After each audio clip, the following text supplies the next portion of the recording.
Салям алейкюм! Здравейте на всички приятели от този малък екран. Дано Господ да ви е дал здраве и да се чувствате добре.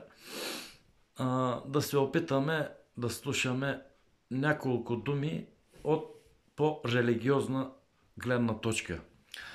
Днес ще говорим за второто пришествие на Исус.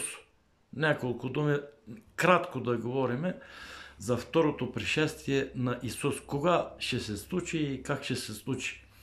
Значи, християните вярват, че когато преди да настъпи края на света,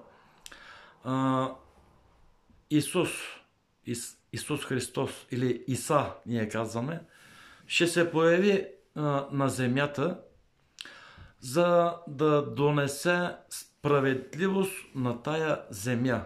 Втори път ще се появи на земята.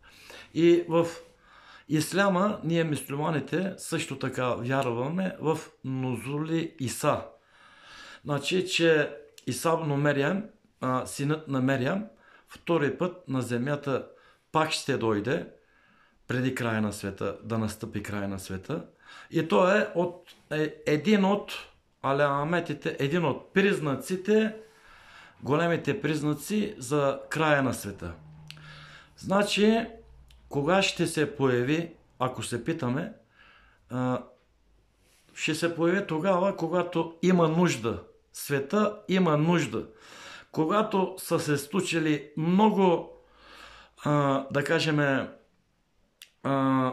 природни бедствия, земетресения, пожари, наводнения, когато хората са излезнани от правия път, който Господ ни е начертал, когато са излезнани хората от правия път, семейството се е развалило, ценностите, всичките ценности, които е имало на земята, горе-долу всичко се е разрушило, тогава е казано, че ще дойде Исус, Иса.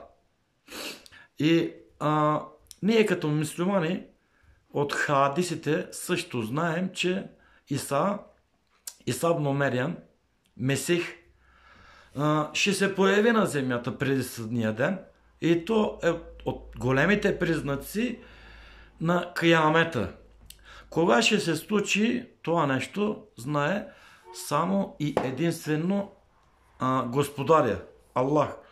Ще се опитам няколко аета от Коран Керим да прочита.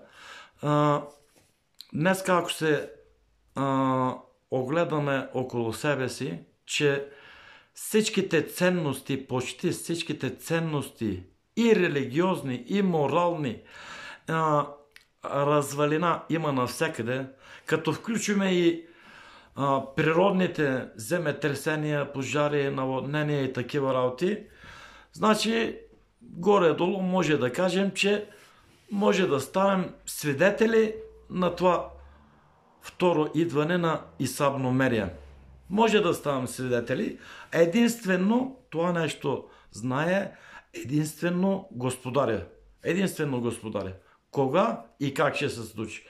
Аз нищо не казвам, утре, други ден. Обаче има голяма вероятност това нещо да се случи, тъй като има и голяма вероятност и Армагедон или Мелхаме Кубра да се случи или днеска, или след един месец, или най-добре пак знае Господаря, Аллах. Той най-добре знае кога и как ще се случи. Значи за Иса, синът на Мерям, Маиде суресе 110, номер 5, казва: когато Аллах рече: о Иса, сина на Мерям, помни моята благодат към теб и към твоята майка, как те подкрепих със Светия Дух, та с хората да говори в люлката и като възрастен, и как те научих на книгата и на мъдростта, и на Тората, и на Евангелието. И ето сътворих от глина образна птица, С моето позволение и духаш в нея и става птица. С моето позволение и изцеляваш слепи и полокажени.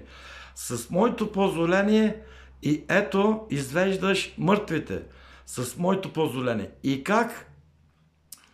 как възпряха от тебе синовете на Израил, които им донесе ясните знаци и рекоха неверниците измежду тях.